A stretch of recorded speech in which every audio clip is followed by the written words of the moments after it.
Palavra da Verdade, a exposição bíblica com Hernandes Dias Lopes. Eu convido você para abrir sua Bíblia comigo, por favor, na carta do apóstolo Paulo aos Efésios, capítulo 5. Efésios, capítulo 5. E vamos ler um texto clássico da Bíblia sobre a questão da família. Efésios 5, versos 22 até o verso 31.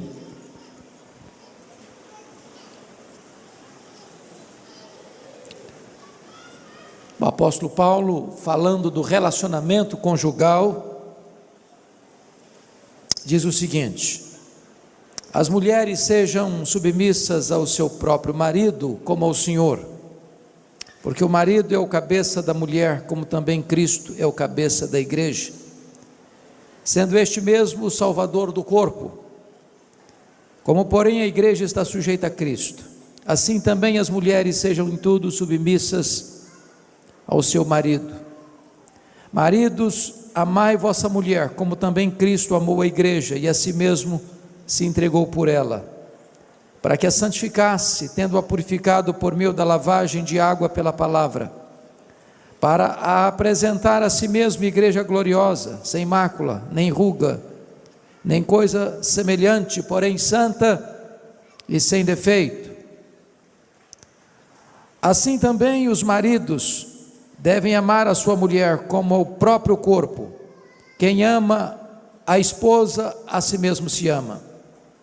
Porque ninguém jamais odiou a própria carne, antes a alimenta e dela cuida, como também Cristo faz com a igreja, porque somos membros do seu corpo. Eis porque deixa o homem a seu pai e a sua mãe, e se unirá à sua mulher, e se tornarão os dois uma só carne. Penso que todos nós estamos acompanhando de perto a conspiração não mais velada, não mais subjetiva, não mais de bastidor, mas uma conspiração afrontosa, deliberada, acirrada, contra a mais importante instituição que Deus criou, chamada família. A família preexiste ao Estado, a família preexiste à própria igreja. Não há igreja forte com famílias fracas, não há nação forte destruindo-se os fundamentos da família. O que nos choca e nos deixa perplexos é que aqueles que deveriam defender a família parece que usam todas as armas e armas de grosso calibre para desconstruir a família, a partir de próprios órgãos governamentais que têm como responsabilidade cuidar da educação e da formação do nosso povo, até mesmo com recursos públicos, patrocinam cartilhas, materiais didáticos, infiltrando-os nas escolas, doutrinando crianças e adolescentes, atacando de forma afrontosa e deliberada esta vetusta, esta importante instituição divina que é a família. Hoje, o maior canal de televisão, que é uma das mais poderosas armas de comunicação, não só do Brasil, mas do mundo, de forma idealizada, de forma consciente e deliberada, tem usado suas telenovelas para tentar minar os alicerces da família, para tirar da mente das pessoas o que é família, com a questão da ideologia de gênero, ensinando que quando uma criança nasce, ela nasce neutra, é a cultura, é o meio que vai determinar se ela vai ser homem ou se vai ser mulher. Estamos assistindo uma tentativa gigantesca de se considerar normal a relação entre homem e homem e mulher, como se homem e homem, mulher e mulher pudesse constituir uma família e formar um casamento. Nós precisamos dizer em alto e bom som à nação brasileira, às autoridades constituídas da nossa nação, aos meios de comunicação de massa desta nação, ao Ministério da Educação e Cultura, aos formadores de opinião deste país, que nós permanecemos de pé, que nós permanecemos firmes e inabaláveis em crer que Deus instituiu a família, que Deus instituiu o casamento, e que dentro da visão de Deus, casamento é a relação de um homem e uma mulher, e que nós não abrimos mão desses valores que são milenares, e que hão de reger daqui para frente, ainda e por sempre, a nossa família, e portanto recorremos às Escrituras, porque para nós não é a cultura que legitima a Bíblia, é a Bíblia que julga a cultura. A Bíblia é a palavra de Deus, a Bíblia não se torna um livro arcaico, a Bíblia não está em desuso, a Bíblia não se tornou obsoleta, ela é para nós a nossa única regra de fé e de prática. Mudam as culturas, mudam os homens, mudam as filosofias, a Bíblia continua sendo para nós a nossa norma de vida e de fé. É por isso que estamos abrindo a Escritura nesta noite. E notem comigo, no versículo de número 31, que Deus vai mostrar o que é casamento, o que é família. Não é um educador, não é um filósofo, não é um livre pensador, não é uma instituição humana, é o próprio Deus quem vai definir o que é casamento e o que é família. É a revelação da sua palavra. E notem comigo que o casamento tem 4 pilares, sem os quais a família entra em colapso. O primeiro pilar da família está aí no verso 31. Eis porque deixará o homem a seu pai e a sua mãe e se unirá à sua mulher. Primeiro, o casamento é heterossexual. É a união de um homem com uma mulher. Não é a união de um homem com outro homem. Não é a união de uma mulher com outra mulher. O casamento, conforme Deus instituiu, é a relação de um macho e de uma fêmea, de um homem e de uma mulher. Ele é heterossexual. Deus não criou um outro Adão para Adão. Quando Deus tirou Eva da costela de Adão, Deus não providenciou para ela uma outra Eva. O que a cultura moderna chama de amor, a Bíblia chama de paixão infame, de um erro, de algo antinatural, que tem conspirado contra os valores morais da nossa sociedade, que ao longo dos milênios foi um fator de decadência das civilizações. O segundo pilar do casamento, está aí no versículo 31, é que além de heterossexual, o casamento é instituído por Deus, é monogâmico. Deixa o homem, seu pai e sua mãe, e se unirá à sua mulher, não às suas mulheres. De tal maneira que tanto a poligenia, um homem ter mais de uma mulher, como a poliandria, uma mulher ter mais de um homem, está fora do parâmetro e do projeto de Deus. É claro que algumas pessoas de má fé, ou com teologia ruim, tentam defender a poligamia, inclusive nos arraiais chamados evangélicos. Quando alguém diz o seguinte: bom, mas nós vemos exemplos de homens de Deus no Velho Testamento que tiveram várias mulheres, e citam Abraão, e citam Jacó, e citam Davi, e citam Salomão, e afirmam que se esses homens foram homens de Deus e tiveram mais de uma mulher, hoje também nós poderíamos ser homens de Deus e termos mais de uma mulher. Mas essa é uma leitura errada da Bíblia. A leitura da Bíblia não é a leitura exemplarista, mas a leitura preceitual. E eu explico. Quando Deus instituiu o casamento, diz lá em Gênesis 2:24, texto repetido aqui em Efésios 5:31, Deus estabeleceu o casamento monogâmico. Por isso deixa o homem, seu pai, sua mãe, se unirá à sua mulher. Mais tarde, quando Moisés estava trazendo a lei moral, que foi dada pelo próprio Deus, como regra e norma de vida para o seu povo, está escrito no 10º mandamento: não cobiçarás a mulher do teu próximo.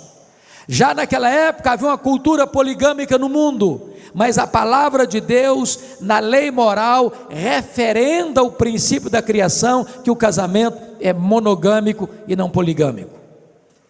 Mais tarde, 1500 anos depois, quando os fariseus chegam para Jesus e perguntam: é lícito ao marido repudiar sua mulher por qualquer motivo? Jesus responde essa pergunta com outra pergunta, e pergunta assim: não tendes lido? Vocês não conhecem a Bíblia? Vamos voltar para as Escrituras? Não tendes lido que o Criador, desde o princípio, criou homem e mulher, e por isso disse: deixa o homem seu pai e sua mãe, se une a sua mulher, tornando-se os dois uma só carne, e o que Deus uniu, não o separe o homem? De tal maneira que tanto na criação, quanto na lei moral, quanto na aliança da graça, o casamento monogâmico é reafirmado. Esta é a leitura correta das Escrituras. Isso prevalece para sempre. Portanto, essa ideia de estar casado e ter um amante, estar casado e ter outro cônjuge, está frontalmente contrário ao ensino das Escrituras. Terceiro princípio, terceiro pilar: o casamento é monossomático. Deixa o homem, seu pai e sua mãe, se une à sua mulher, tornando-se os dois uma só carne. Ou seja, o rapaz e uma moça que vai para a cama no namoro, está pecando contra Deus. Isso é fornicação, está debaixo da ira divina. Deus não põe a sua bênção numa relação desta. Segundo, relação sexual fora do casamento é adultério, e a Bíblia diz que só aquele que quer se destruir comete tal loucura. Mas a Bíblia diz que a relação sexual entre marido e mulher é uma ordenança divina. Portanto, o sexo não é pecado. Deus criou o homem e criou a mulher, criou o macho e criou a fêmea, e instituiu o casamento para que esta bênção fosse usufruída de maneira santa, de maneira lícita, de maneira pura, porque a Bíblia diz: digno de honra entre todos é o matrimônio e o leito sem mácula. Mas o quarto pilar do casamento é que o casamento é indissolúvel. O que Deus uniu, não o separe o homem. E a palavra homem aí, na língua grega, está no neutro. É homem, é mulher, é marido, é esposa, é advogado, é juiz. é conselheiro. Nenhum ser humano tem competência de desfazer o que Deus fez. Agora preste atenção, tem gente que arranja uma desculpa dizendo o seguinte: ah, pastor, eu me separei, ou eu me divorciei, porque quando eu me casei, desculpem da expressão, ainda se amarrava cachorro com linguiça. Eu não sabia de nada não, eu casei inocente. Outra coisa, pastor, quando eu me casei contra a vontade dos meus pais, eu fui rebelde. Pastor, quando eu me casei, eu nem sabia o que eu estava fazendo direito, portanto, não foi Deus que me uniu, então eu estou me separando, então eu estou me divorciando. Deixa eu dizer uma coisa para você, mesmo que você tenha se casado na contramão da vontade de seus pais, mesmo que você tenha se casado sem ter compreendido plenamente o que era casamento, no momento em que você se casou, Deus ratificou aquela aliança. Vocês se lembram de Josué capítulo 9? Lá está escrito que Josué fez uma aliança com os gibeonitas sem consultar a Deus, apressadamente, mas ao firmar aquela aliança, ele não pôde mais quebrá-la, e 300 anos depois, o rei Saul quebrou aquela aliança, e o juízo de Deus veio sobre a nação de Israel. Notem isso, hoje 50% dos casais que vão ao altar, jurando amor um ao outro, depois vão para as barras de um tribunal, com mágoas e dores, desfazendo esta relação através de um doloroso divórcio. O preceito de Deus é: o que Deus uniu, não o separe o homem. Deus instituiu o casamento, Deus não instituiu o divórcio. Deus permite o divórcio por causa da dureza do coração, mas o casamento é ordenança dele, é a vontade dele. A saída para um casamento não é o divórcio, a saída é o perdão, é a restauração, é a cura, é o renovo, é a redescoberta do projeto de Deus. Talvez você argumente: ah, pastor, mas o meu amor acabou. Ah, mas secou tudo. Ah, mas perdeu completamente o brilho. Deixa eu dizer uma coisa para você: se o seu sentimento secou, o mesmo Deus que fez a vara seca de Arão florescer, pode fazer florescer o sentimento no seu coração. Se você argumenta que o amor morreu, eu posso lhe garantir que o mesmo Jesus que ressuscitou os mortos, pode ressuscitar o que está morto no seu coração. Se você argumenta que não tem mais nada, eu posso garantir a você que o Deus que chama a existência as coisas que não existem, pode trazer de volta o que já não tem mais aí, e restaurar o seu casamento. Deus é o Deus da restauração. Mas agora eu gostaria que você então pudesse acompanhar comigo qual é o papel da esposa, qual é o papel do marido, para que este casamento que é instituído por Deus, seja um casamento feliz. Feliz. Porque Deus não instituiu o casamento para a nossa infelicidade, Deus instituiu o casamento para a nossa felicidade. Nós podemos transformar um jardim grinaldado de flores num deserto, num espinheiro. Nós podemos adoecer o nosso casamento. Como é que você pode ter um casamento feliz? Então eu gostaria que você notasse comigo a orientação das Escrituras.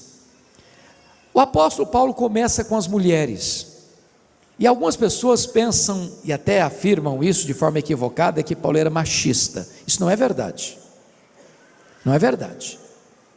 Até porque quando Paulo escreveu esse texto, irmãos, em todas as culturas da época, a mulher era desprezada, A mulher era desprezada na cultura hebraica, era propriedade do pai quando solteira e propriedade do marido quando casada. Para você ter uma ideia, a mulher não recebia herança na época. Naquela época que Paulo escreveu esse texto, o divórcio entre os hebreus era terrivelmente fácil. Havia um rabino chamado Hilel, que dizia que se a mulher queimasse a comida, o marido podia se divorciar dela. Se ela levantasse a voz um pouco, o marido podia divorciar dela. Pois bem, o cristianismo vem para restaurar o valor da mulher. O cristianismo vem para resgatar o verdadeiro sentido do casamento e da família. Se você olhar para a cultura grega, a mulher era mais desprezada ainda. Para você ter uma ideia, o maior orador grego, Demóstenes, disse que o homem tinha prostitutas para o prazer, concubinas para o sexo diário e esposa para os filhos legítimos. Era essa a cultura grega. Xenofonte disse que a mulher deve ver pouco, escutar pouco e perguntar o mínimo. Esse era o conceito dos gregos sobre a mulher. É o cristianismo que vem resgatar o papel da mulher nessa cultura que desprezava e humilhava a mulher. Se você vai para a cultura romana, era pior ainda. Sêneca dizia que as mulheres se casavam para o divórcio ou para se divorciar, e se divorciavam para casar. Agora, quando você olha a cultura pós-moderna, a mulher virou um objeto da sensualidade, virou apenas peça de propaganda. E é nesse contexto que eu chamo a sua atenção para o versículo 22. As mulheres sejam submissas a seu próprio marido como ao Senhor. Primeira coisa, eu tenho plena certeza que esse assunto não é palatável, que não é, numa linguagem bem contemporânea nossa, politicamente correto. Por quê? Porque nenhuma palavra do cristianismo está mais desgastada, desfigurada e distorcida no cenário brasileiro e até evangélico do que a palavra submissão. Tem gente que sente urticária quando fala em submissão. Então eu gostaria de dizer para você o que não é submissão. Primeiro, quando a Bíblia diz que a mulher deve ser submissa ao seu marido, a Bíblia não está dizendo que submissão significa inferioridade. A mulher não é inferior ao homem em quesito nenhum. Primeiro, na criação.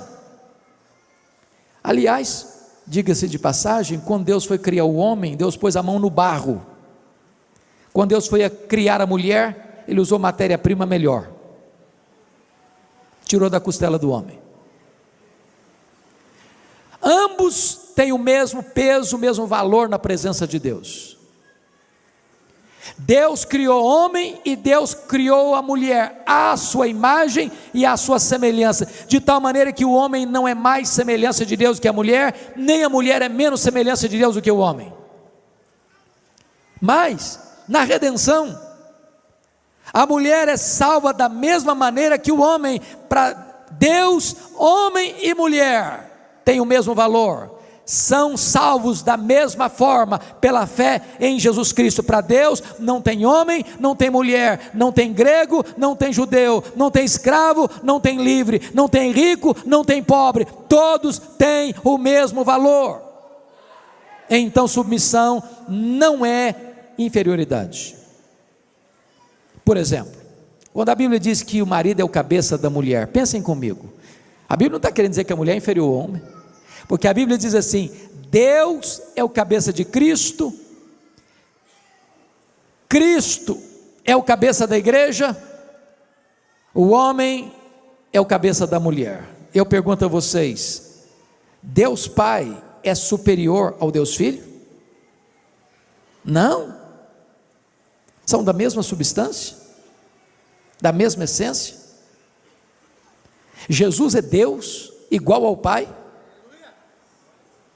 Deus de Deus, luz de luz, coigual, coeterno, consubstancial com o Pai. Logo, a metáfora de cabeça não significa que o homem está acima, que o homem é maior, que o homem é superior. É uma questão de funcionalidade dentro da família.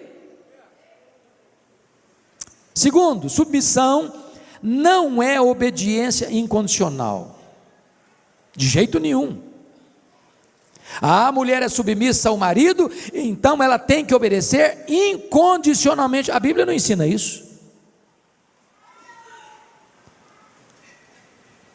A Bíblia não ensina isso. A Bíblia diz que a obediência, a submissão da mulher ao seu marido vai até o ponto dessa submissão não se insurgir contra a autoridade do Senhor Jesus Cristo.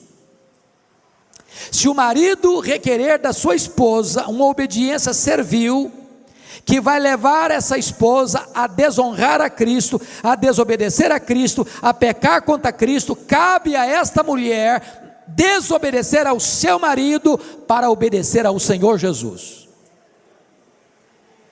Deixa eu ilustrar isso para vocês de uma forma muito extrema. Eu era pastor, eu era estudante nos Estados Unidos, fazendo meu curso de doutorado,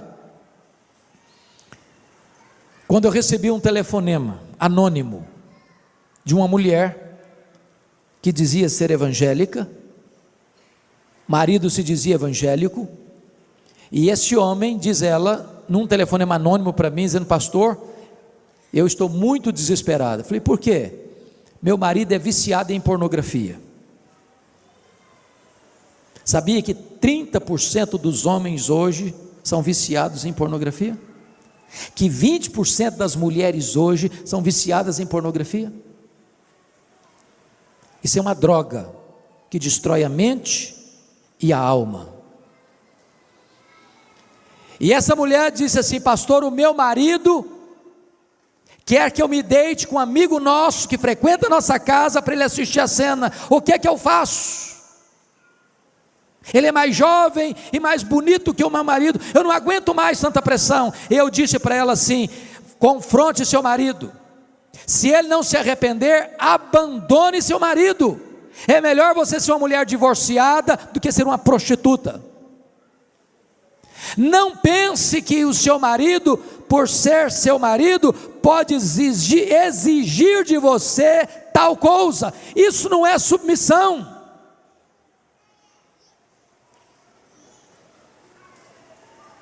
Portanto, a submissão da esposa ao marido não é uma submissão incondicional.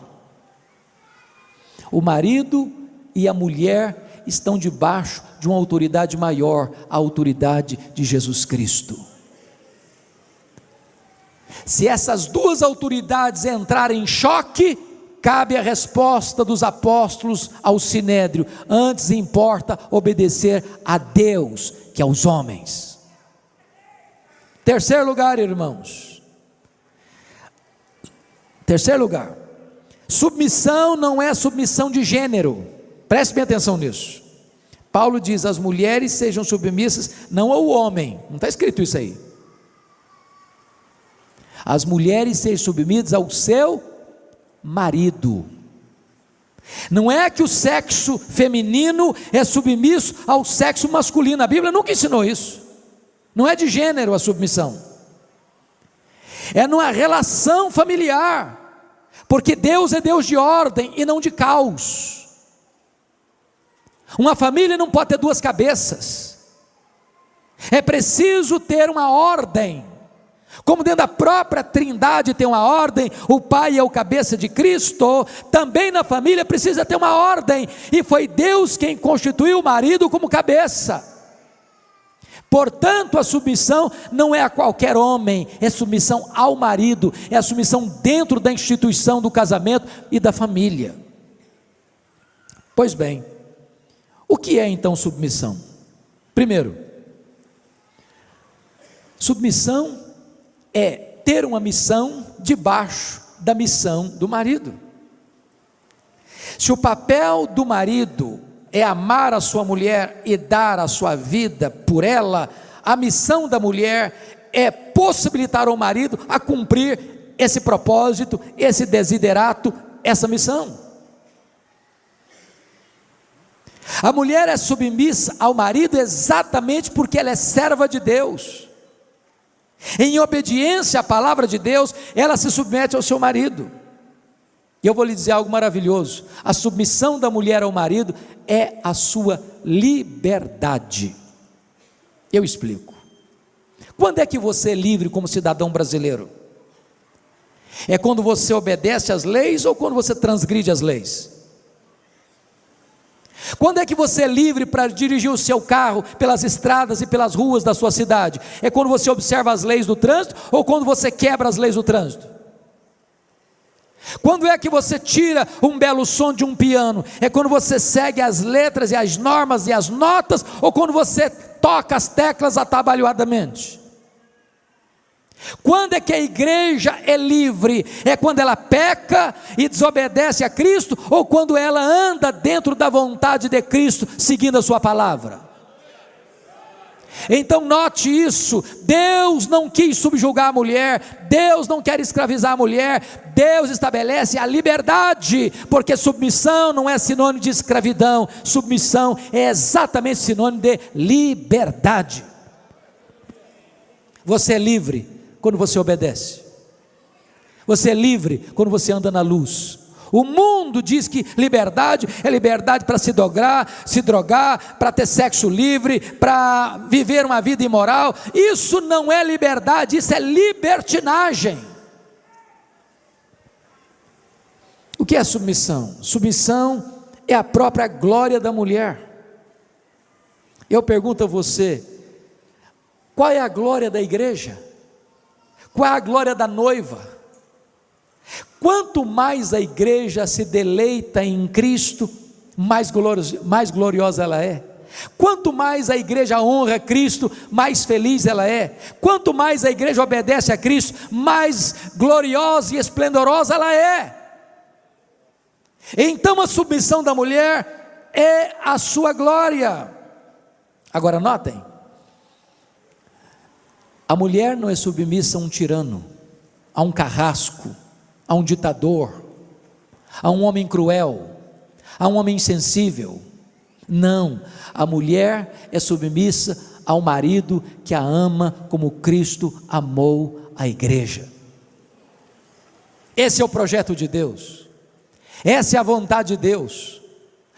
Se a sociedade pudesse ouvir isso, se os canais de televisão pudessem ensinar isso, se as telenovelas ensinassem essa verdade, esse princípio, essa nação brasileira seria outra.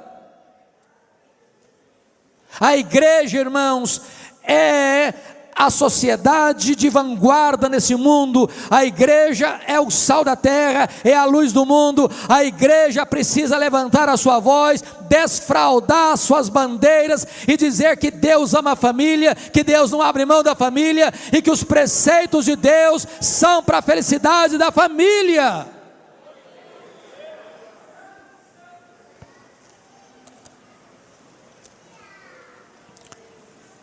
Então, se você, mulher, entende isso, você é uma mulher bem-aventurada. Sabe por quê? A Bíblia diz que a mulher sábia edifica a sua casa. Há muitas mulheres que não querem se colocar debaixo da autoridade de seu marido, disputam espaço, disputam comando. E eu, no segundo período, vou falar do outro lado da verdade bíblica, porque eu tenho certeza que tem muitas mulheres também, cujos maridos já se abdicaram da sua liderança, maridos omissos, desculpem da expressão, maridos frouxos, que não assumem o seu papel de líder da casa, de sacerdote do lar, não assume a responsabilidade de educar os filhos, de orar com os filhos, de orar com a esposa, de ser conselheiro, de ser intercessor, de ser amigo, de ser provedor, de ser uma bênção para a sua casa. E a nossa esperança, irmãos, é que a cidade de Várzea Paulista possa ser verdadeiramente impactada por esta igreja, pelas igrejas aqui representadas, para que cada família dessa cidade, em cada rua, em cada avenida, em cada praça, em cada escola, em cada faculdade, em cada instituição de ensino, em cada instituição de saúde, em cada instituição militar, possa saber que aqui nessa cidade há uma igreja que ama a família, que se importa com a família e que vela pela família.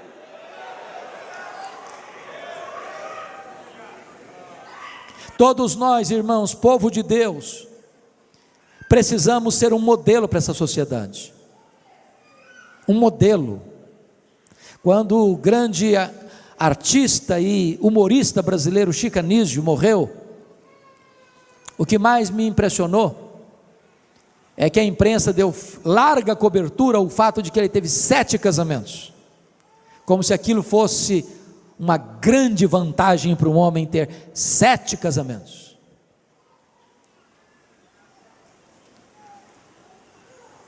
Um testemunho bonito é aquele que um homem viu as rugas surgindo no seu rosto e os cabelos se embranquecendo ao lado da mesma mulher,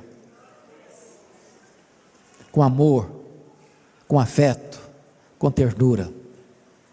Casamento não tem que ser seco, não tem que ser árido. Casamento tem que ser um casamento de amor, de comunhão, de alegria, em todas as fases da vida. E eu quero terminar esse primeiro período contando para vocês uma história que me marcou muito, muito mesmo, porque tem muito casamento, inclusive dentro das nossas igrejas, que se mantém,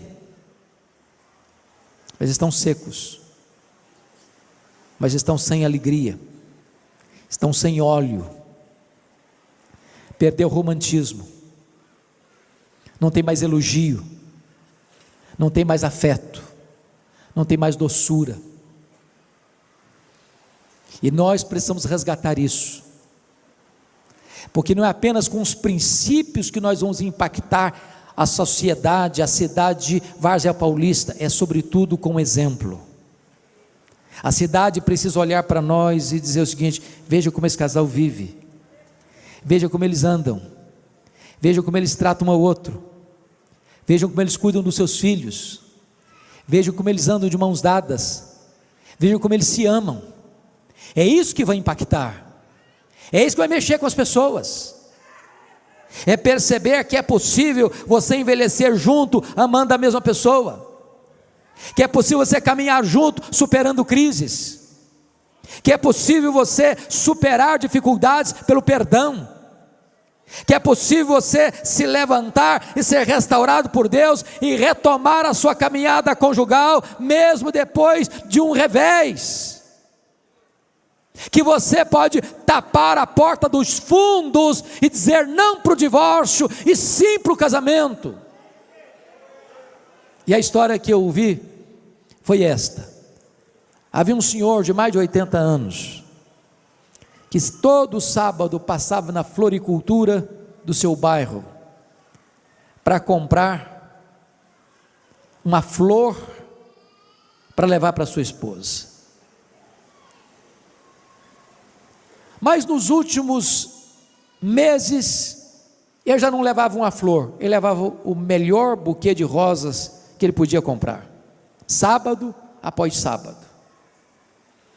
Até que um dia o dono da floricultura, muito curioso, disse: rapaz, você me impressiona, você é um homem de mais de 80 anos, ainda investe no seu casamento, a sua mulher deve ser a mulher mais feliz desse mundo. Me responda, qual é a reação dela quando ela recebe todo sábado esse buquê de rosas? E ele respondeu: ela não reage de forma nenhuma, ela não faz nada, não esboça nenhum sorriso, nem me diz muito obrigado. Como assim? Como assim? Você leva flor para ela todo sábado, e ela não reage, e ela não faz nada, e ela não se alegra, e ela não dá um abraço, ela não dá um beijo, ela não esboça um sorriso, ela não diz nem muito obrigado. E ele respondeu: não. Mas como? Ele disse: a minha mulher tem Alzheimer, ela não sabe mais quem eu sou, ela não sabe que eu sou o marido dela. E o homem, mais perplexo, mais chocado ainda, disse: mas se ela não sabe quem é você, por que é que você leva flor para ela todo sábado? E ele respondeu: ela não sabe quem eu sou, mas eu sei muito bem quem ela é. Eu sei muito bem quem ela é. Este é o amor. E é sobre este assunto que eu quero falar com você na segunda parte da nossa mensagem.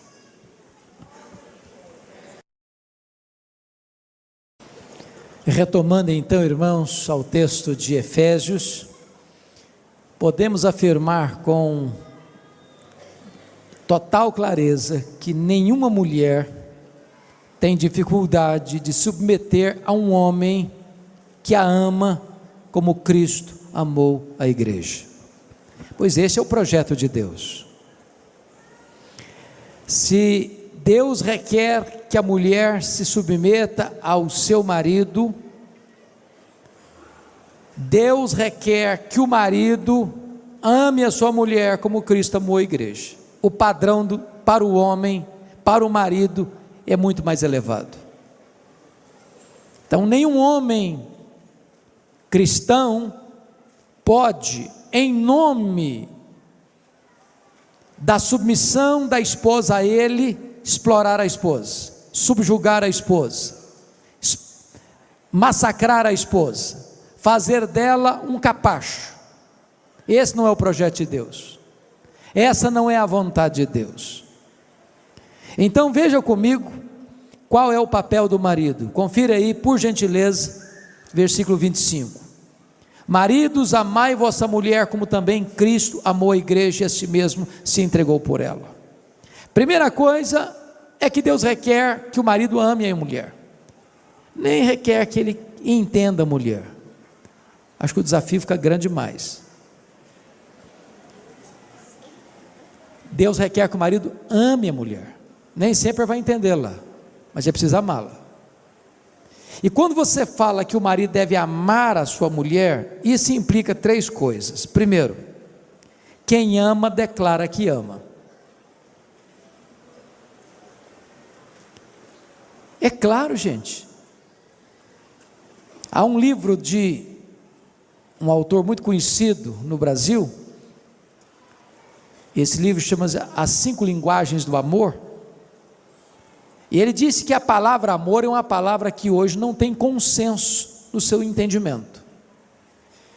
Porque para algumas pessoas, amor é ouvir essa declaração: eu te amo.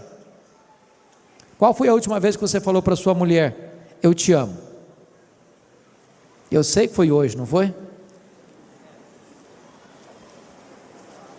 Para outras pessoas, amor é serviço. Se você não ajuda sua mulher a lavar a louça da janta, você não ama nada, porque a linguagem que ela entende por amor é serviço.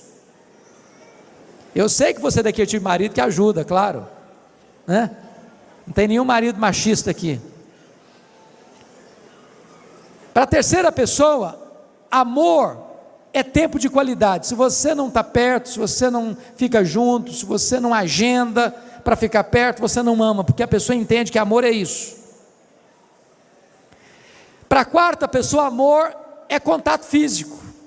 Se você não abraça, não beija, não está junto, você não ama, porque a linguagem que a pessoa entende de amor é isso. Para a quinta pessoa, amor é cartão de crédito. Se você é um marido pão duro, munheca, mão de vaca, você não ama coisa nenhuma. É claro que vocês são maridos generosos, né? Que compram um presentinho de vez em quando, sem ser dia de aniversário, aniversário de casamento, aniversário da sogra, vocês gostam de comprar um presentinho de vez em quando, não é isso? Quem ama, declara que ama. Se a gente não cultivar esse hábito, perde-se essa prática. Tem constrangimento depois. Pastor Alberto, uma das coisas mais assim constrangedoras do meu pastorado, que o primeiro casamento que eu celebrei em Bragança Paulista, no meu primeiro ano de ministério, passado um ano, o casal veio ao meu gabinete pastoral, e a mulher estava muito brava com o marido, e ela me disse assim: pastor, a última vez que o meu marido me disse que me ama, foi no dia do casamento, nunca mais ele falou. E ele olhou para ela assim desconfiado e disse: mas precisa dizer de novo? Não falta nada para você? Coitado, não tinha entendido nada. Pior do que esse foi aquele que disse no dia do casamento no altar: hoje eu estou te avisando que eu te amo, se um dia eu me arrepender eu te aviso. Quem ama, declara que ama. Segundo, quem ama, tem tempo para a pessoa amada. Meus irmãos, eu sei que todos nós temos agenda muito complicada, mas deixa eu dizer uma coisa para você: sua mulher, seus filhos precisam ter prioridade na sua agenda. Deixa eu lhes dar um exemplo hoje. Eu quase fui indelicado com meu querido colega, estava vindo para a igreja, o telefone tocou. Se fosse outra pessoa não teria atendido, e o senhor percebeu que eu interrompi a sua fala comigo, pedi licença e atendi. Por que eu atendi? Porque era minha esposa, e eu tenho um princípio: eu posso estar na reunião mais importante da vida, o telefone tocou, eu olhei, é minha esposa, é meu filho, é minha filha, é minha nora, eu atendo na hora. Se tiver uma necessidade, eu peço licença e saio na hora. Porque muito obstante você tenha tantos compromissos, a sua família precisa saber que você tem acesso à sua agenda a qualquer dia, qualquer hora, em qualquer lugar, e tem prioridade. Quem ama tem tempo para a pessoa amada. Deixa eu lhes contar um fato, me permitam, da minha experiência. Eu fui para Vitória em 1985 para ser pastor. No ano seguinte, eu era solteiro. No ano seguinte, nós recebíamos lá a Assembleia Geral da nossa denominação. Aí o meu colega de turma, que era pastor de uma cidade do interior, chamada Iuna, me perguntou assim, isso era mês de julho: você pode pregar na minha igreja esse ano? Eu peguei minha agendinha, não era rosa igual essa que estava aqui agora, dei uma olhada e disse o seguinte: não posso, esse ano eu não posso. E eu estava sendo sincero com ele, estava chegando para a igreja, tinha muita coisa para fazer. Só que naquela semana, eu conheci uma moça muito bonita da igreja dele. Essa moça é minha esposa há 30 anos, e eu fui na igreja desse pastor naquele ano, que era a ovelha dele, 9 vezes, naquele ano, 9 vezes, eu mudei minha agenda, eu arranjei tempo, porque quem ama, tem tempo para a pessoa amada. Então arranje tempo para estar junto com a sua mulher, tira férias com a sua mulher, passeie com a sua mulher.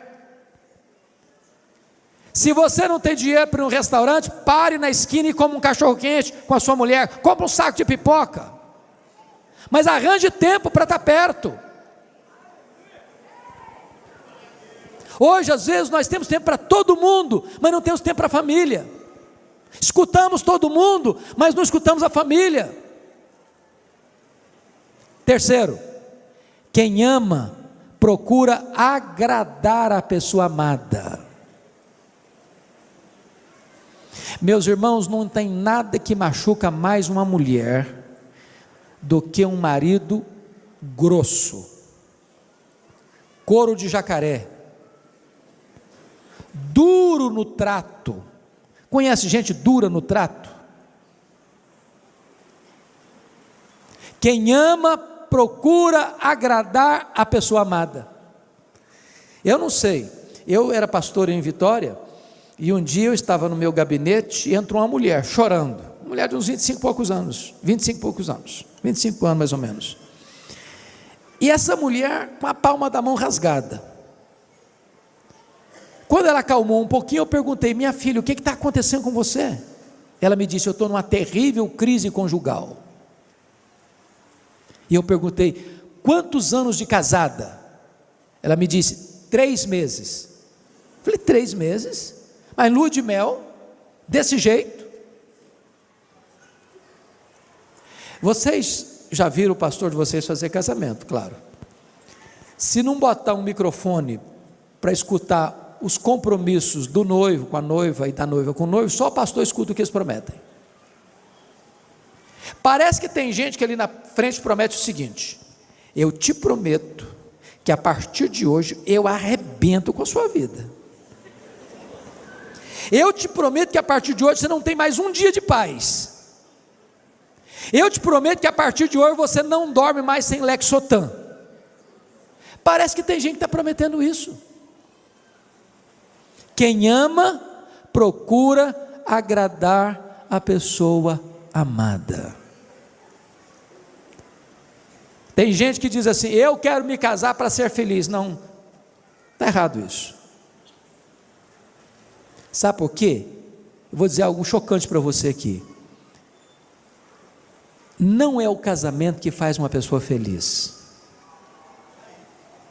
Casamento é para que 2 pessoas felizes sejam mais felizes ainda. Mas a única pessoa que faz alguém feliz é Jesus de Nazaré.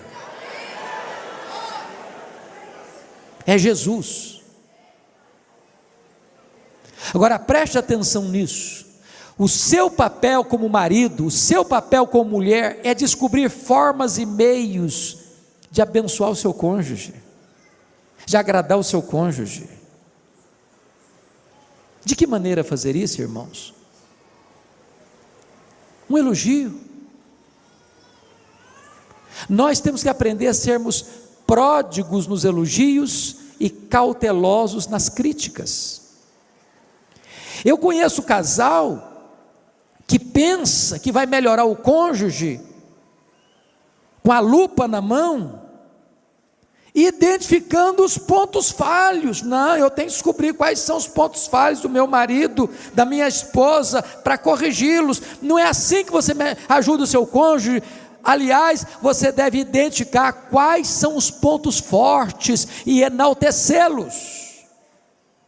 Um elogio sincero vale mais do que 1000 críticas. Você pega mais mosca com a gota de mel que com barril de fel. Quem ama, procura agradar a pessoa amada. Agora, quando o marido ama a sua mulher, como é que ele expressa isso? Vamos olhar nas escrituras. Primeiro, o marido deve cuidar da vida espiritual da esposa. Olha comigo, por gentileza, versículo 25 a 27. Maridos, amai vossa mulher como também Cristo amou a igreja, a si mesmo se entregou por ela. Então, primeiro é um amor sacrificial. Você não pode fazer igual Isaac. Sabe o que Isaac fez? Quando ele chegou lá naquela terra e viu que a mulher dele era muito bonita, falou: esses caras vão me matar por causa da minha mulher. Aí botou a mulher dele como escudo. Não, não é minha mulher, não é minha irmã. Foi covarde, foi frouxo. A partir daquele momento, leia bem a sua Bíblia, você vai ver que Rebeca não conversa mais com Isaac tete a tete, ela escuta o marido por trás da porta. Acabou o diálogo, acabou a confiança. Que marido é esse que não assume que é meu marido em público? Que marido é esse que me coloca para protegê-lo como escudo, em vez dele abrir o peito e diz: não, eu estou aqui é para proteger a minha mulher, eu estou pronto a morrer por ela.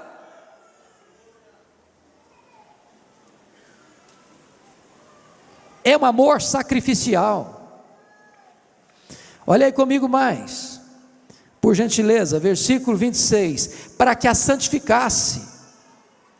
Veja que o amor do marido santifica a mulher. De que maneira, irmãos? De que maneira que o amor do marido santifica a mulher? Pensa comigo nessa cena. Marido não elogia a esposa, o marido não é carinhoso com a esposa, o marido não é romântico com a esposa, o marido nunca faz um afago na esposa, o marido trata a esposa de qualquer jeito, casca grossa, duro no trato, não é afetuoso, não é carinhoso, não é cavalheiro, não é amável, não cobre a esposa de cuidado. Aí essa mulher sai de casa, bota o pé na rua e é coberta de elogio. Coberta de elogio. O que é que essa mulher está? Fragilizada, carente afetivamente, tornou-se o quê? Vulnerável. Vulnerável, porque ela em casa não é amada, porque ela não é elogiada, porque ela não recebe afeto, porque ela não recebe carinho, porque o marido não é romântico.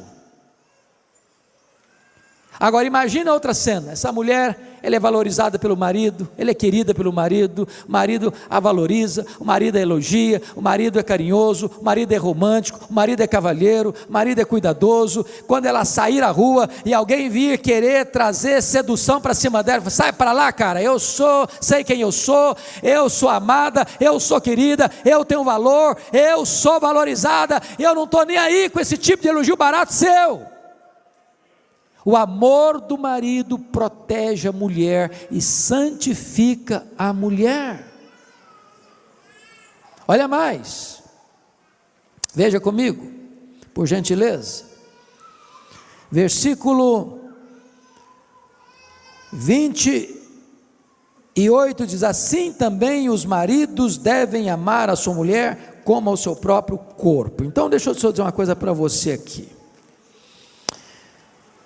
Eu não sou daqueles, e nem você com certeza, que acha que só a sua família tem valor, porque tem gente que só vê virtude na sua família e só vê defeito nas outras famílias, não é verdade? Tem outras pessoas que é o contrário, só vê virtude na vida dos outros, só vê defeito na sua. É o chamado mito da grama mais verde, que é do outro é sempre melhor. Qual o nosso papel? É o papel lá do marido de Provérbios 31. O que é que ele responde? Há muitas mulheres virtuosas, mas tu a todas sobrepuja. Deixa eu dizer uma coisa para você.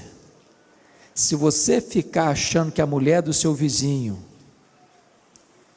é mais virtuosa do que a sua mulher, você já está num caminho escorregadio.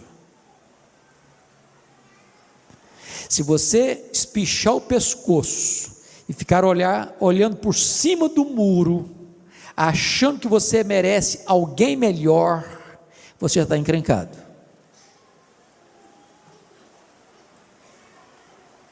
Você precisa entender que você tem que vigiar o seu coração, para que você não queira ter quem você não pode ter, e para que você valorize quem você tem, quem Deus lhe deu. Segundo ponto que eu quero chamar a sua atenção é que o marido não cuida apenas da vida espiritual da sua mulher, o marido deve também cuidar da vida emocional da sua mulher. Olha comigo os versos 28 e 29 então. Assim também os maridos devem amar a sua mulher como ao próprio corpo. Quem ama a esposa a si mesmo se ama.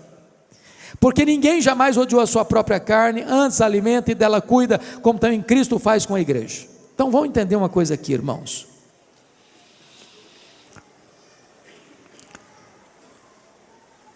Quando um marido trata mal a esposa, ele está tratando mal a si mesmo. Quando o marido agride a esposa, ele está agredindo a si mesmo. Quando ele fere a esposa com palavras, ele está ferindo a si mesmo. E Paulo usa uma linguagem dizendo que ninguém jamais odiou a sua própria carne. Se você encontrar na rua uma pessoa se auto-agredindo, pode interná-la, pode botar no hospício, pode botar no sanatório, endoidou. Agora Paulo está querendo usar esse argumento para dizer o seguinte: quando você encontrar um marido agredindo a esposa, machucando a esposa, falando mal da esposa, levantando a voz para a esposa, sendo duro no trato com a esposa, ou até mesmo agredindo fisicamente uma esposa, isso é um sinal de loucura relacional. Porque a esposa é carne da sua carne. Então deixa eu dizer uma coisa para você, marido. Você é o responsável pela saúde emocional da sua mulher.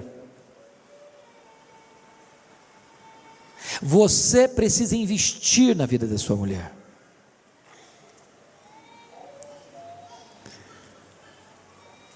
A sua mulher tem determinadas carências na área emocional que ninguém mais pode suprir a não ser você. E preste atenção que isso é altamente espiritual. Sabe por quê? 1 de Pedro 3,7 diz assim: se você não viver a vida comum do lar, tratando a sua esposa como o vaso mais frágil, as suas orações, marido, são interrompidas. Você pode levantar a mão para o céu e dar glória a Deus na igreja, se lá em casa você deita o braço na sua mulher, as suas orações na igreja não valeram nada. O que Deus está dizendo é que você não pode ter um relacionamento correto com Deus, se você não está tendo um relacionamento correto com a sua mulher. Você é o responsável pela vida emocional da sua mulher. Mas notem comigo mais,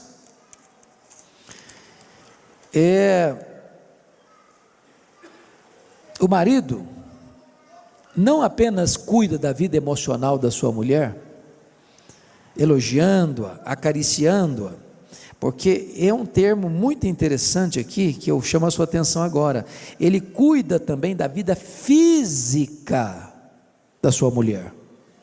Olha, por gentileza, o que está escrito no verso 29 ao verso 31, porque ninguém jamais odiou a própria carne, antes a alimenta e dela cuida. A palavra cuida aí, na língua grega, só aparece mais outra vez na Bíblia, no Novo Testamento, só aqui em Efésios 5:29 e em 1 Tessalonicenses 2:7, e lá a palavra foi traduzida por acariciar.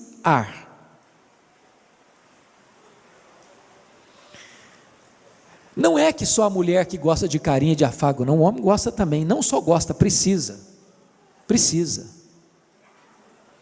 mas cabe ao marido acariciar a sua mulher. Eu estou falando de um ato físico,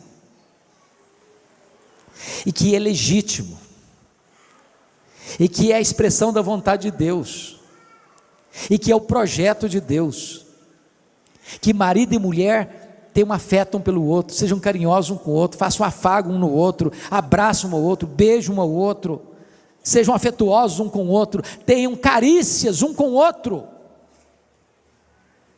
É o que a Bíblia diz em Provérbios. Por que você vai buscar a fonte alheia, a fonte estranha, se Deus botou um manancial para você dentro da sua casa, no seu casamento?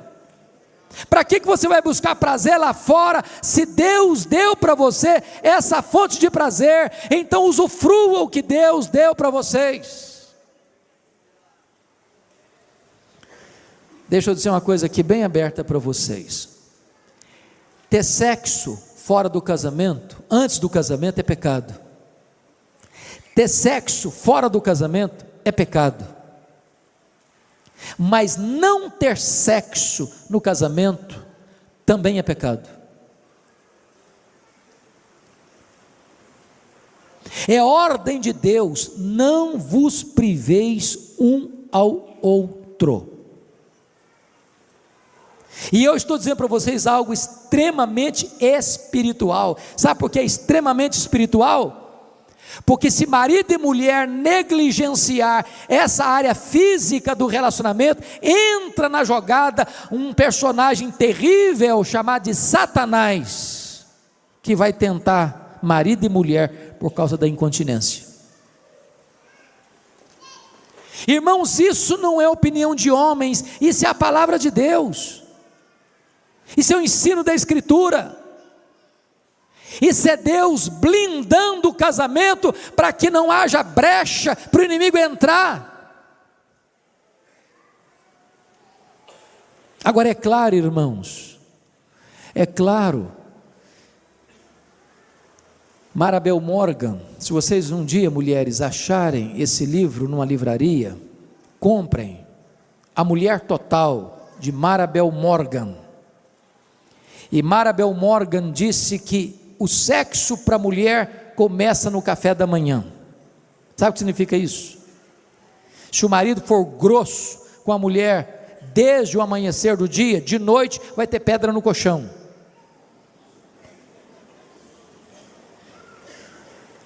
Notem que Deus é tão maravilhoso, que antes de Deus falar da área física entre marido e mulher, Ele fala que o marido tem que amar a mulher, que o marido tem que ser carinhoso com a mulher, que o marido tem que ser afetuoso com a mulher, e desta maneira os dois não vão passar fome no banquete. Irmãos, eu estou sendo claro com vocês? Ou preciso botar a legenda? Esse é o projeto de Deus. Essa é a vontade de Deus. Preste bem atenção nisso. Ninguém aqui tem um casamento tão bom que não possa ser melhorado. Ninguém aqui tem um casamento tão ruim que não possa ser restaurado. Quem sabe Deus, pela sua graça, nos ajude a investir um pouco mais no nosso casamento. Sabe o que me deixa perplexo, pastor Alberto? É que o índice de divórcio no meio evangélico é quase o mesmo fora da igreja.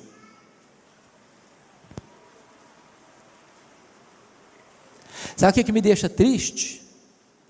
É que às vezes o marido crente e a mulher crente têm agido quase da mesma maneira daqueles que não conhecem a Deus.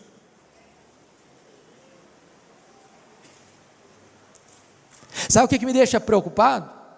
É que às vezes nós departamentalizamos a nossa vida. Na igreja somos uma bênção, em casa vai no tapa, vai no grito, ou naquele silêncio gelado, naquela indiferença terrível e esmagadora. Irmãos, eu estou cansado de receber e-mails e cartas anônimas dizendo: pastor, eu não aguento mais, meu marido é crente, meu marido é líder da igreja, meu marido canta no coral, meu marido faz isso na igreja, faz aquilo outro, mas em casa ele não me ama, ele não fala comigo, ele não é carinhoso comigo, ele nem me respeita.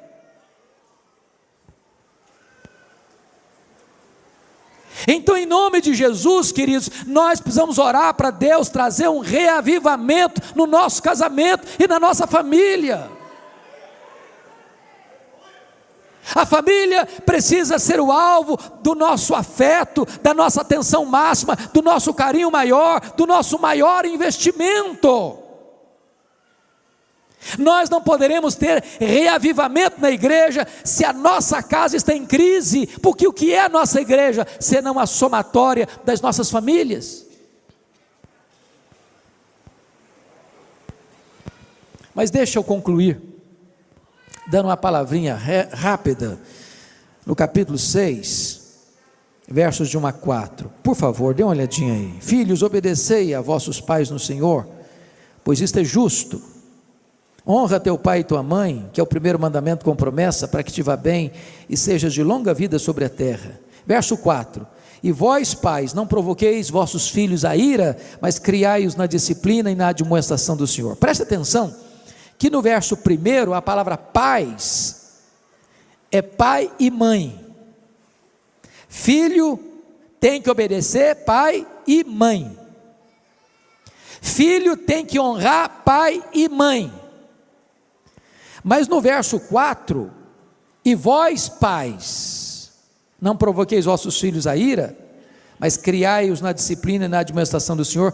Pais aí não é pai e mãe mais, a palavra grega aí é pais, maridos, pais, homens. Sabem por quê? Porque diante de Deus, o responsável pela formação espiritual dos filhos é do marido.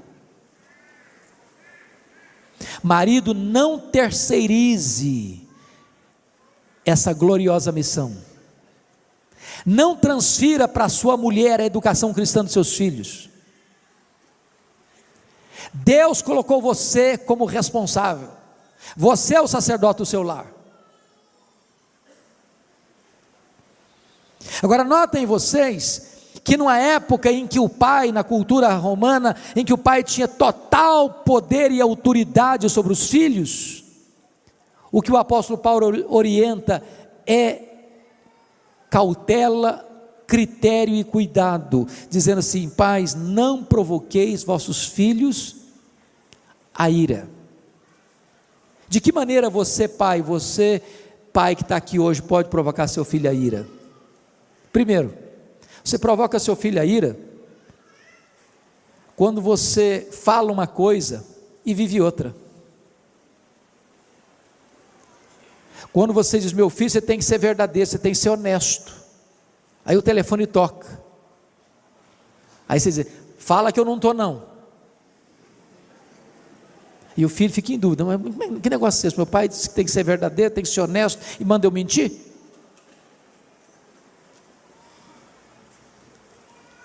Você provoca seu filho a ira quando você compara um filho com outro e tem predileção por um filho em prejuízo do outro, e age como Isaac e Rebeca: eu tenho um filho predileto, não, o outro é que é meu predileto. Você provoca um filho a ira quando você requer dos filhos o mesmo desempenho, quando você só pode requerer o mesmo empenho. E eu explico. José e João são irmãos, filhos do mesmo pai, da mesma mãe, vão para a aula, a mesma prova, um tira 10, o outro tira 8. Às vezes quem tirou 8 estudou mais que quem tirou 10, porque você não pode exigir dos filhos o mesmo desempenho. Você pode exigir sim, estudar ao mesmo tempo, ter o mesmo esforço, ter a mesma dedicação, mas você não pode exigir o mesmo desempenho. São pessoas diferentes. Você provoca um filho a ira quando você cobra sempre e não elogia nunca. Por exemplo, o menino chega em casa todo feliz, diz: papai, eu tirei 9 na prova de matemática, e você diz: menino, quando é que você vai tirar 10? O menino fica todo desanimado, falei: nunca vou conseguir agradar meu pai. O que você poderia dizer para ele? Parabéns, meu filho, parabéns, você tirou 9, eu acho que você tem potencial para tirar 10. Você valorizou seu filho, você encorajou a prosseguir e avançar um pouco mais. Você provoca seu filho a ira quando você dá mais valor a coisas do que a pessoas. Você lisa mais o seu carro do que faz polimento nos relacionamentos. Você tem mais ciúme do seu carro do que da sua família.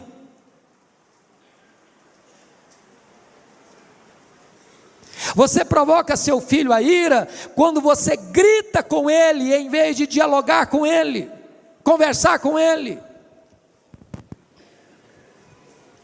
Meus irmãos, notem isso. Antes de Deus nos ensinar o que fazer, Deus nos mostra o que não fazer. Agora ele diz: mas criai-os na disciplina e na admoestação do Senhor. Preste atenção: criar filho não é apenas gerar filho. Criar filho não é apenas dar teto para morar, cama para dormir, roupa para vestir, comida para se alimentar, escola para estudar. Criar filho, irmãos, tem a ver com toda a sua formação psico, emocional e espiritual.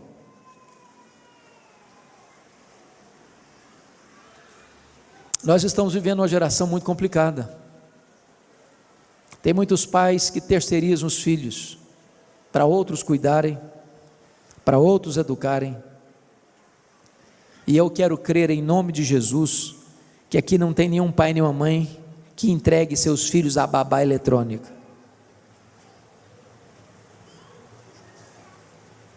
Crie os seus filhos, eduque os seus filhos, e inculque nos seus filhos os valores de Deus. Gaste tempo com seus filhos, senta com eles, conta o que Deus fez na sua vida, quão maravilhoso é Deus. Conte para eles, isso é educá-los. Mas mais, na disciplina e na admoestação do Senhor. Hoje nós vivemos numa geração que o Estado está interferindo na família. Eu acho tão curioso isso. Um pai e uma mãe não podem dar um tapa num filho mais, mas matar pode, abortar pode. Já perceberam a incoerência? Pai e mãe não pode disciplinar, mas se quiser entrar e tirar lá do sacrário do ventre materno, esquartejar, envenenar e arrancar de lá, aí pode. Agora deixa eu dizer uma coisa para você: todo filho precisa de limites, de disciplina. Tem que ter horário para chegar, tem que ter horário para sair, tem que saber aonde vai, tem que saber com quem vai, tem que saber o que vai fazer, tem que saber a hora que vai voltar. Filho precisa de limites. Eu não sei quantos de vocês na década de 80 assistiram o filme ou leram o livro Eu, Cristiane F., 13 anos, drogada, prostituída. A mãe, criada numa família muito rigorosa nos limites, na disciplina, ela pensou: o dia que eu crescer, o dia que eu for mãe, a minha filha não terá limites, eu vou deixar ela livre. Essa é a pregação da sociedade hoje, é isso que está nas telenovelas, é isso que a televisão está ensinando todo dia, é isso que a cultura moderna está dizendo: os filhos é quem faz as suas escolhas, você não interfere em nada. A Bíblia diz exatamente o contrário. A Bíblia diz que você põe limites. Filhos precisam de limites. Sabe o que aconteceu?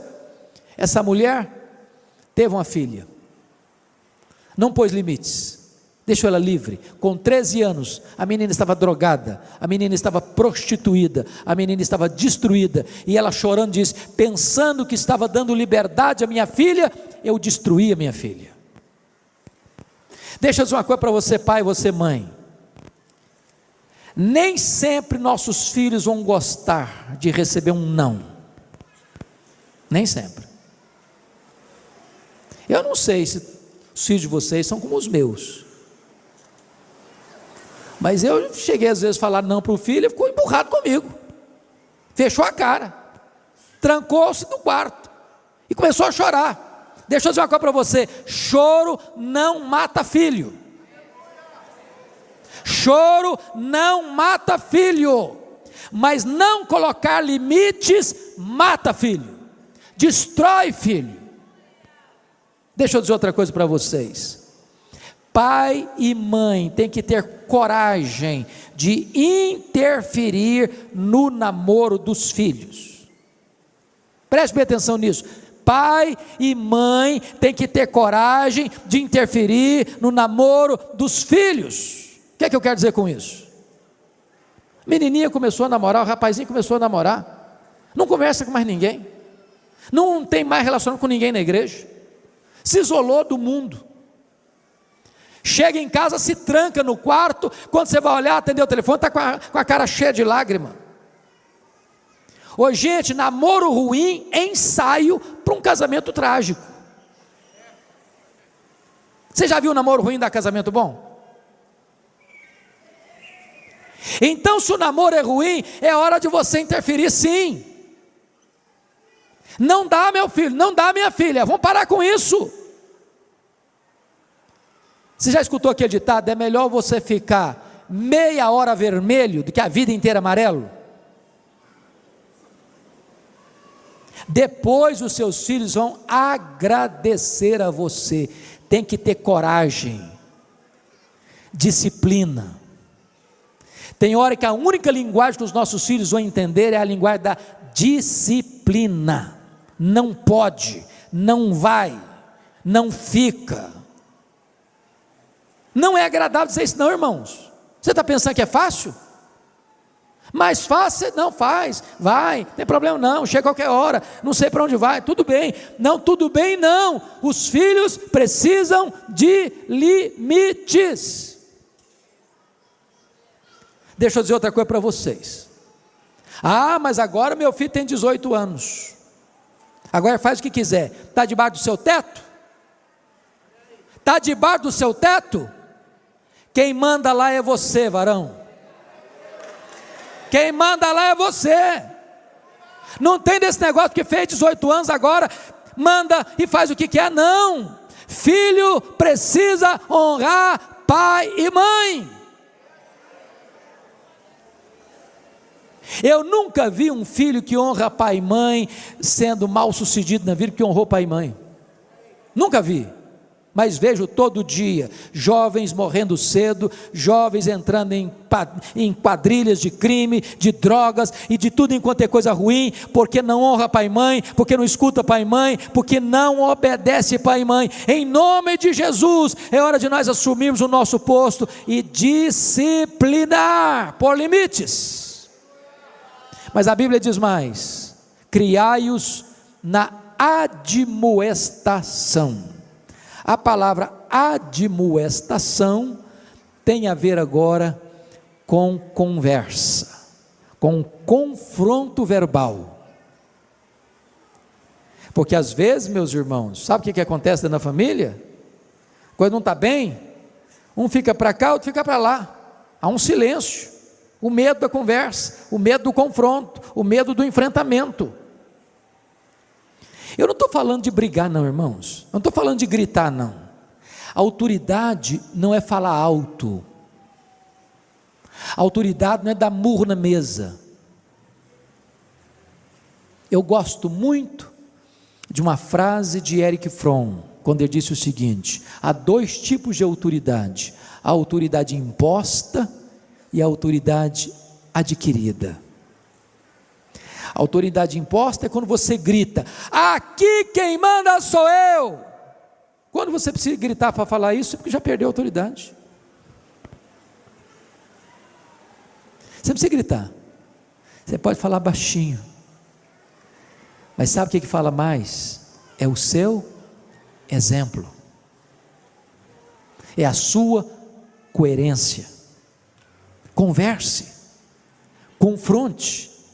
Mas ao conversar com seu filho, confrontar o seu filho, confronte com a Bíblia aberta, confronte com o coração quebrantado, confronte com lágrimas nos olhos, confronte para passar para o seu filho o seguinte: meu filho, eu estou falando isso para você porque eu te amo, porque eu quero o melhor para a sua vida, porque eu me interesso por você, porque seria muito mais fácil eu deixar para lá, seria muito mais cômodo. Às vezes é mais fácil a omissão do silêncio e da covardia do que o desconforto do confronto. Mas chame, converse, alerta, não desista, não abra mão, não entregue seus filhos, não jogue a toalha. É isso que a Bíblia me ensina. Mas eu termino.